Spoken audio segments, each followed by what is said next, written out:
तो दोस्तों, स्वागत है आपका इस YouTube चैनल पर। चैनल को लाइक और ज़्यादा से ज़्यादा सब्सक्राइब करना।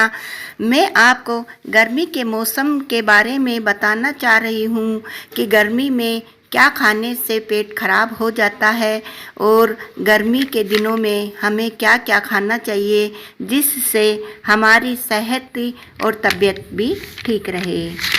तो मैं आपको बताना चाह रही हूँ, गर्मी के मौसम में बाहर का कुछ भी खाने से पेट जल्दी खराब हो जाता है। ऐसे में कुछ भी खाने से उल्टी, दस्त, सिर दर्द, पेट की समस्या आदि हो सकती है। जैसे हम बाहर का खाना खाते हैं तो उल्टा सीधा खाने से ये रोग हमारे उत्पन्न हो सकते हैं। इसके अलावा गर्मियों में यदि खाने पीने का ख्याल नहीं रखेंगे तो हमें टाइफाइड भी हो सकता है। ऐसे में कुछ भी खाने से बचें, खासकर बाहर मिलने वाली चीज़ों से हम ज़्यादा से ज़्यादा परहेज रखें। खाने में पौष्टिक चीज़ों को शामिल करें और फ्रेश फूड्स और घर का बना खाना ही खाना चाहिए। गर्मी के दिनों में कुछ चीज़ों के सेवन से परहेज हम ज़्यादा से ज़्यादा रखेंगे तो हमारी तबीयत बिल्कुल ठीक रहेगी।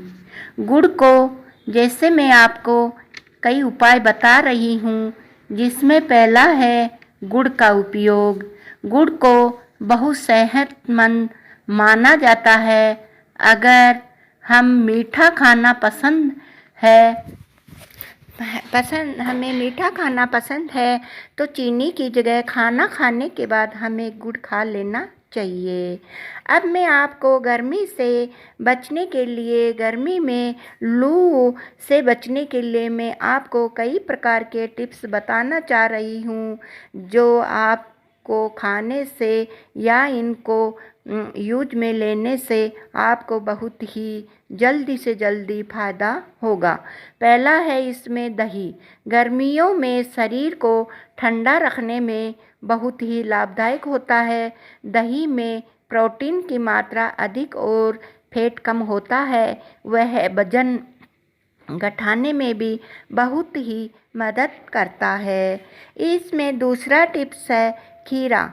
इसे भी गर्मियों के मौसम में खाना अच्छा माना गया है, क्योंकि इसमें पानी की मात्रा बहुत ज़्यादा होती है।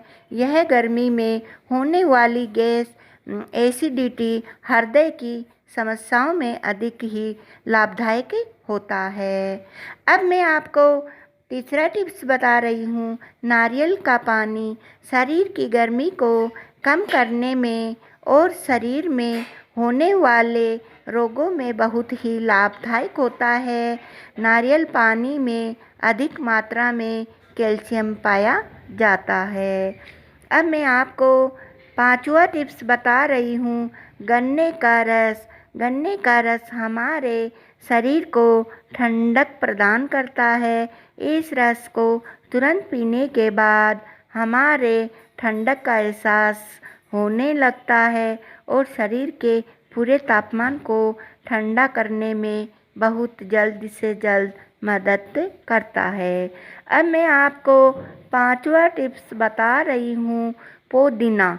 गर्मियों में बचने के लिए हमें रोज़ पुदीने का या पुदीने की पत्तियों का सेवन करना चाहिए। इससे हमारे कई तरीक़ों से इसको उपयोग में ले सकते हैं, जैसे पुदीने का जूस बनाकर, पुदीने की चटनी बनाकर हम इसको यूज में ले सकते हैं।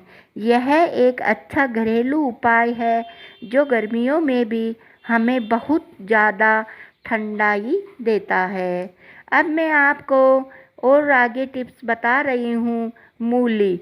गर्मियों से बचने के लिए मूली का भी उपयोग कर सकते हैं। इसमें विटामिन सी अच्छी मात्रा में होती है, जो एक एंटीऑक्सीडेंट है, जो हमारे शरीर को बहुत ही ज़्यादा ठंडक देता है। अब मैं आपको 7वां टिप्स बता रही हूँ, तरबूज। गर्मियों के मौसम में बिकने वाले तरबूज शरीर को बहुत ही ठंडक देता है। यह पानी की कमी को काफ़ी हद तक कम करने में मदद करता है। इसमें सोडियम, पोटेशियम, विटामिन आदि पाया जाता है। अब मैं आपको और आगे टिप्स बता रही हूँ, वो है खरबूज। यह एक बड़ा रसीला फल होता है। इसमें 90% पानी, कार्बोहाइड्रेट और यह हमें ऊर्जा भी देता है। अब दोस्तों मैं आपको अब ये बात बता रही हूँ कि गर्मियों के मौसम में हमें क्या नहीं खाना चाहिए। इसके बारे में भी मैं आपको बता रही हूँ। मसालेदार खाना हमें बहुत पसंद आता है, लेकिन ज़्यादा तीखा मसालेदार खाना खाने से हमारे शरीर के लिए बहुत ही हानिकारक होता है, जिससे हमें एसिडिटी, हार्टबर्न जैसी बीमारियां भी हो जाती है। जिससे बचने के लिए गर्मियों में मसालेदार खाना हमें कम से कम खाना चाहिए। अब मैं आपको और टिप्स बता रही हूँ। गर्मी के मौसम में चाय और कॉफ़ी को कम करना चाहिए। इससे शरीर का तापमान बढ़ता है और हाइड्रेट की समस्या भी हो जाती है। अब हेलो दोस्तों, गर्मी में ऑयली फूड का इस्तेमाल कम करना चाहिए। ज़्यादा तला हुआ खाने से हमारे शरीर में बहुत ज़्यादा गर्मी पैदा हो सकती है। इसलिए हमें गर्मी से बचने के लिए, हमारी सेहत को ठीक रखने के लिए हमें ज़्यादा से ज़्यादा या ज़्यादा से ज़्यादा ठंडी चीज़ का उपयोग करना चाहिए और कम से कम मसालों का उपयोग हमें करना चाहिए।